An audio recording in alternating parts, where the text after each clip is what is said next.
Let's go over our Big 12 way too early rankings.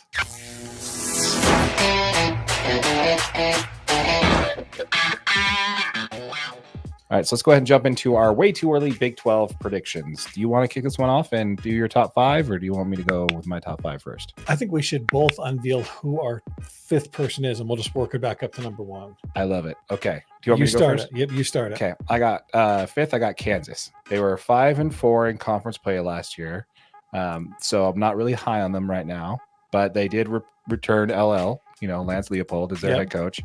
And so I do think they're going to come out with a little bit better record this coming season versus last year. So while I'm not picking them as high as what a lot of people are putting them, I'm putting them at 5. I have Kansas way lower than that. Oh, okay. I have Kansas at 8. Their stadium's undergoing some renovations this year, so they're not going to have any true home games. And that's a good point. I think that plays huge into. Yeah, that does. You know what I mean? College football is all about that home field advantage and experience. And so, anyways, I got them a little lower than that. I got number 5. I got TCU at number 5. TCU.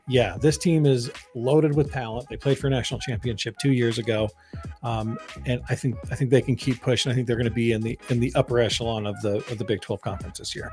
I have them much lower. You do? Yeah, I don't even have them in my top 5 at all. But yeah, I've got. So you want to go to number 4? Yep, let's go to 4. Okay, number 4, I got Arizona. Okay, I don't. I have them a little lower than that. I've got Arizona. I'm sorry, man. A lot of people are picking them too. They did have the number 20th ranked offense last year, averaging 448 yards per game, also scoring 34.6 points per game. T-Mac, their wide receiver, looks nasty. Mm-hmm. And that quarterback, Noah, what's his name? Fafita. Yeah. He's, I don't know, man. I'm looking forward to Arizona performing much better this year than they did last year. My problem is they lost their head coach. Jedd Fisch left. Yes. Went to Washington. Brett Brennan's in. He's a fantastic coach. He coached at San Jose State. Did a great job with the program. But this is going to be tough. They lost a lot of talent at the recruiting portal as soon as Jedd Fisch left. Mm-hmm. Their depth has been depleted.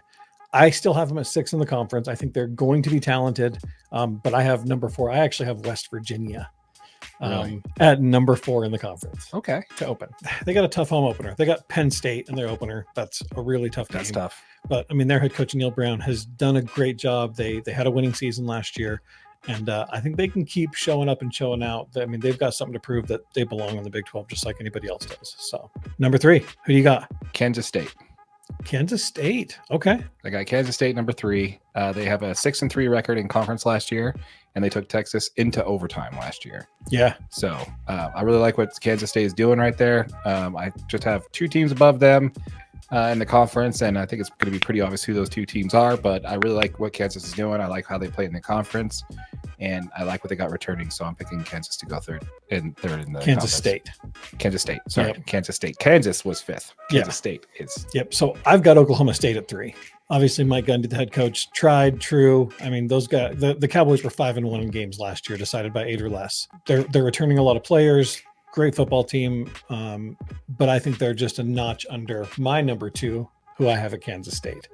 Okay. So I got Kansas State at number 2. They got Avery Johnson taking over quarterback this year. Kansas State is a scary team. They are a scary team. They're looking to win a conference title. They've got a pretty reasonable schedule this year that's not super difficult. So I don't know. You obviously have Oklahoma State at number 2. I have Oklahoma State at number 2. Okay. They are 7-2 in conference play last year, and they also played in the Big 12 championship game. So I think absolutely between those 2 things right there, I think that pretty much solidifies them. Not necessarily in the top spot, because that's obviously who I have in the top spot, but I think they did well enough to earn my number 2 spot there for sure. Yeah, absolutely. Okay, so number 1. Mm-hmm. Is there any surprise who we think is the number 1 team in the Big 12 conference this year? It's not a hat on the table at all. It's not the color of his shirt at all. I'll just say go Utes. That's right. I mean, they coming off of an 8-5 record, but they do have Rising and Keefe coming back this year. And any chance that you have Witt on the sidelines, you just can't count those guys out. So, they had a very weird year last year where I think at some point they had like 10 starters out on both sides of the ball. Oh, dude, it was brutal. It was brutal all year. I mean, as far as injuries, they fought it. But Cam's back. Keithy's coming back. I think setting the bar as a Big 12 championship team is really low for this team. I think this team has national championship aspirations. They want to make it into the college football playoff. we're going to find out real early. You know, what I mean, Yeah. they got that early game scheduled with Oklahoma State. That obviously we're going to see what they're made of. I'm excited. This is going to be a great football year, and I think Utah is going to show that they're cream of the crop. You No, know what I mean? I agree. I think I'm picking the Utes to win the conference this year, just solely because, again, the talents is returning, the head coaching. I like the rest of what the Big 12 has. I just don't see anybody really competing with that when you break it all down. I mean, Arizona looks great from an offensive standpoint, but, you know, that's really all they got going for them, you know? Yeah. So, I mean, before we move on from college football, actually, we want to hear from you folks who are watching this on YouTube. Let us know in the comments down below what your top 5 are. If you're watching one of our short videos, it's available wherever you get your podcasts, audio only. There should be a link right over there. If you'd like to see more of what we covered on this subject, there'll be a link to a playlist right here. Also, make sure you click the subscribe button right here in the middle, and make sure you hit the notification bell so you never miss one of our videos. With that said, my name is Darren, that is AJ, and this has been the DNA Sports Recap. Till next time.